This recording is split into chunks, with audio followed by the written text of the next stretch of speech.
अच्छा तुसी मैनूं ये दसो कि गाजर दे विच किहड़ा विटामिन पाया जांदा? Vitamin A. Vitamin A. A. इन्हां ने साडे एक सवाल का बिल्कुल सही जवाब दिता। गाजर दे विटामिन ए पाया जांदा। आखिरी सवाल, उस तो बाद शानदार गिफ्ट इन्हां दा होएगा। खला दे विच सब तो पहला किहड़ी सब्जी उगाई गई है? खला दे विच कोई सब्जी नहीं उगाई गई है। नहीं उगाई गई है। नहीं, कोई नहीं उगाई गई। वो केड़ा दिन है जिस दिन सख्त तो सख्त बीवी भी नाराज नहीं हुंदी अपने शौहर दे नाल? अपने शौहर दे नाल नाराज नहीं हुंदी? नहीं। वो केड़ा ऐसा दिन है जिस दिन सख्त तो सख्त नाराज बीवी भी अपने शौहर दे नाल नाराज नहीं हुंदी? वो केड़ा ऐसा दिन है? मैं तो तुसी दसना ना, मैं तुहानू सवाल की नहीं यार।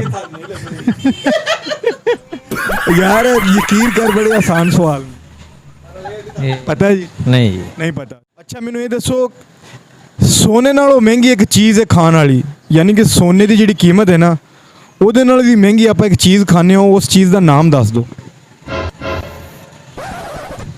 वो केड़ी ऐसी चीज़ है? नहीं पता? बात कर। कोई गलत ही सवाल का जवाब दियो तो सही।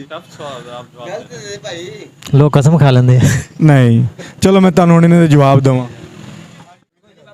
अस्सलाम वालेकुम सर। अस्सलाम सर की हाल है? ठीक है जी। ਅਸੀਂ ਤੁਹਾਨੂੰ ਦੋ ਸਬਜ਼ੀ ਦੇ ਮੁਤਲਕ ਸਵਾਲ ਕਰਾਂਗੇ, ਅਗਰ ਸਹੀ ਜਵਾਬ ਦਿੱਤਾ ਤੁਹਾਨੂੰ ਚੈਨਲ ਦੀ ਤਰਫੋਂ ਗਿਫਟ ਦਾਂਗੇ। ठीक है जी। ਅੱਛਾ ਤੁਸੀਂ ਮੈਨੂੰ ਇਹ ਦੱਸੋ ਕਿ ਪਾਕਿਸਤਾਨ ਦੀ ਕੌਮੀ ਸਬਜ਼ੀ ਕਿਹੜੀ? आ सारिया कौमी आ भाई, आ टिंडा वा, मटर वा, आ टिंडे आ, सारी मिर्चा कौमी आ। किनियां दसी हुण सारी?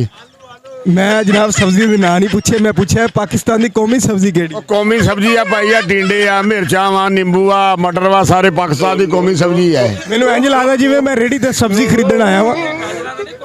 मेरा एक दा सवाल बोल भावें दो दा पुछ भाई, ये सारी कौमी सब्जी। चलो ए भाई वो फड़ के लियाई ने की सी उरे लैके आ, ए अगे लै गया भाई दे कोल लै गया। गाजर ले आओ जी। ए देखो कौमी सब्जी है जी। ए की हैगा जी? कौमी सब्जी गाजर है जी। ये गाजर है। चलो गाजर दे मुतलक तुहानू सवाल करने आ। हाँ जी। मैनू ये दसो गाजर च केड़ा विटामिन पाया जांदा? विटामिन जी भाजा ठंडियां होंदियां। ठंडियां होंदियां? हाँ जी। की फ्रिज च ला के खाण वास्ते बड़ियां अच्छियां, सेहतमंद है। अच्छा चलो ये मिल लगदा चाचा जी ते अगों अपनी हिकमत शुरू करती, मैं तो सवाल कर रहा हूं। सवाल की जरा पुत्र जायज बनदा ओही सवाल दसना जिहदे फायदा अल्लाह पाक ने इहदे विच शवाब पाई है। ਉਹ ਤਾਂ ਸਾਨੂੰ ਪਤਾ ਹੈ, ਲੇਕਿਨ ਇਹਦੇ 'ਚ ਇੱਕ ਵਿਟਾਮਿਨ ਹੈ, ਉਹ ਦੱਸ ਦਿਓ ਕਿਹੜਾ? ਵਿਟਾਮਿਨ ਦਾ ਨਹੀਂ ਸਾਨੂੰ ਪਤਾ, ਐਡੇ ਬੜੇ ਕੋਈ ਨਹੀਂ। ਸੀ ਲਾ ਲਾ। ਹਾਂ ਸੀ ਲਾ ਲੈ, ਡੀ ਵੀ ਲਾ ਲੈਂਦੇ ਅੰਦਾਜ਼ਾ ਹੀ ਆ ਪੁੱਤ। ਅੱਛਾ ਚਲੋ ਤੁਸੀਂ ਮੈਨੂੰ ਇਹ ਦੱਸੋ ਕਿ ਜਿਹੜਾ ਖਲਾ ਦੇ ਵਿੱਚ ਸਭ ਤੋਂ ਪਹਿਲਾਂ ਕਿਹੜੀ ਸਬਜ਼ੀ ਉਗਾਈ ਗਈ? ਆਪਾਂ ਨੂੰ ਨਹੀਂ ਪਤਾ ਇਸ ਕੰਮ ਦਾ। ਤੁਹਾਨੂੰ ਕਿਹੜੇ ਕੰਮ ਦਾ ਪਤਾ ਮੈਨੂੰ ਇਹ ਦੱਸੋ? ਆਹੀ ਪਤਾ ਸਬਜ਼ੀ ਲੈ ਕੇ ਵੇਚਣੀ ਆ। ਹਾਂ ਚਲੋ ਬੜੀ ਮਿਹਰਬਾਨੀ, ਤੁਹਾਨੂੰ ਚਾਟ ਇੰਟਰਟੇਨ ਕੀਤਾ, ਜਜ਼ਾਕੱਲਾ ਜੀ। ਜਨਾਬ ਅਸੀਂ ਲੱਭ ਰਹੇ ਹਾਂ ਖੁਸ਼ ਨਸੀਬ ਜਿਹੜਾ ਸਾਡੇ ਸਵਾਲਾਂ ਦਾ ਸਹੀ ਜਵਾਬ ਦੇਵੇ, ਅਸੀਂ ਆਪਣੇ ਚੈਨਲ ਦੀ ਤਰਫੋਂ शानदार गिफ्ट ਦਾਂਗੇ। एक बूढ़े के सर पे आग लगाता है वो राग, उसके मुंह से निकले नाग, वो तेजी से जाए भाग, इसका क्या मतलब है? ਇਹਦਾ ਕੀ ਮਤਲਬ? ਨਹੀਂ ਮੈਨੂੰ ਨਹੀਂ ਪਤਾ। ਅਸੀਂ ਕੀਤੀ ਇਹਨਾਂ ਨੂੰ ਪਹੇਲੀ, ਲੇਕਿਨ ਇਹਨਾਂ ਨੂੰ ਜਵਾਬ ਨਹੀਂ ਆਇਆ। अस्सलाम वालेकुम। ਤੁਹਾਨੂੰ ਇੱਕ ਨਾ ਛੋਟੀ ਜਿਹੀ ਪਹੇਲੀ ਕਰਾਂਗੇ, ਅਗਰ ਸਹੀ ਜਵਾਬ ਦੋਗੇ ਤੁਹਾਨੂੰ ਚੈਨਲ ਦੀ ਤਰਫੋਂ ਗਿਫਟ ਦਾਂਗੇ। ਕੀ ਦੇਵੋਗੇ? ਇਹ ਸਾਡੇ ਕੋਲ ਗਿਫਟ ਹੈਗੇ ਨੇ, मोबाइल है और एक हेडफोन है। अच्छा जी। अच्छा तुसी मैंने दसो, एक बूढ़े के सर पे आग लगाता है वो राग, उसके मुंह से निकले नाग और तेजी से जाए भाग, ਇਹਦਾ ਕੀ मतलब है? पता नहीं। नहीं पता जी जनाब। ਅਸੀਂ ਲੋਕਾਂ ਨੂੰ ਪਹੇਲੀ ਕਰ ਰਹੇ ਹਾਂ, ਜਿਹੜਾ ਸਾਨੂੰ ਸਹੀ ਜਵਾਬ ਦੇਗਾ। ਵੀ ਸਿਆਣੇ ਬੰਦੇ ਖੜੇ ਨੇ। अस्सलाम वालेकुम। ਵਾਲੇਕੁਮ। ਚਾਚਾ ਜੀ ਤੁਸੀਂ ਅਗਰ ਸਾਡੀ ਪਹੇਲੀ ਦਾ ਜਵਾਬ ਅਗਰ ਦੇ ਦਿੱਤਾ ਤੁਹਾਨੂੰ ਸ਼ਾਨਦਾਰ ਗਿਫਟ ਦਾਂਗੇ। एक बूढ़े दे सिर ते अग ओ लांदा है सुरीले राग, मैं चलो तुहानू उर्दू च कर देना। एक बूढ़े के सर पे आग लगाता है वो राग, उसके मुंह से निकले आग, तेजी से जाए भाग। नहीं पता? नहीं पता। असी लोगों को कर रहे हैं पहेली, जिहड़ा साडी पहेली का सही जवाब देगा असी अपने चैनल की तरफों शानदार गिफ्ट देंगे। ਤੇ ਲੋਕਾਂ ਨੂੰ ਕਰ ਰਹੇ ਆ ਸਵਾਲ ਤੇ ਪਹੇਲੀਆਂ। ਸਾਡੇ ਸਵਾਲਾਂ ਦੇ ਜਵਾਬ ਹਜੇ ਤੱਕ ਨਹੀਂ ਮਿਲੇ, ਨਾ ਹੀ ਸਾਡੀ ਪਹੇਲੀ ਦਾ ਜਵਾਬ ਮਿਲਿਆ। ਅਗਰ ਸਾਡੀ ਪਹੇਲੀ ਦਾ ਜਵਾਬ ਤੁਹਾਨੂੰ ਪਤਾ ਹੈ ਤੇ ਕਮੈਂਟ ਕਰਕੇ ਲਾਜ਼ਮੀ ਦੱਸਿਓ। ਅਸੀਂ ਕਰਾਂਗੇ ਕੁਰਾਨਦਾਜ਼ੀ ਔਰ ਜਿੱਤਣ ਵਾਲੇ ਖੁਸ਼ ਨਸੀਬ ਨੂੰ ਬਜ਼ਰੀਆ ਡਾਕ ਪਾਕਿਸਤਾਨ ਦਾ ਕੋਈ ਵੀ ਸ਼ਹਿਰ ਹੋਏਗਾ ਉਹਦਾ ਇਨਾਮ ਉਹਨੂੰ ਮਿਲ ਜਾਏਗਾ।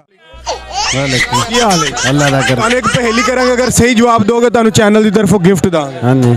एक बूढ़े के सर पे आग लगाता है वो राग, उसके मुंह से निकले आग और तेजी से जाए भाग, ਇਹਦਾ ਕੀ ਮਤਲਬ ਹੈ? भाग ਹੈ ਪਤਾ ਨਹੀਂ ਪਤਾ ਜੀ ਜਨਾਬ, ਅਸੀਂ ਪहेली ਕਰ ਰਹੇ ਹਾਂ, ਕਿਸੇ ਨੂੰ ਵੀ ਉਹਦਾ ਜਵਾਬ नहीं आ रहा। आ जाओ जनाब। एक बूढ़े के सर पे आग, वो ऐसे लगाता है राग, उसके मुंह से निकले आग, जो जाए तेजी से भाग, ਇਹਦਾ ਕੀ ਮਤਲਬ ਹੈ? कोई पता नहीं सानू की मतलब। बाबा जी पुराने बंदे हैं। बाबा जी पुराने बंदे हैं। ओ नहीं भाई नहीं यार नादरीन, एडी आसान पहेली है ना, मैं क्या किसी पुराने बंदे ਨੂੰ पता होएगा, लेकिन नहीं पता। अगर ਤੁਹਾਨੂੰ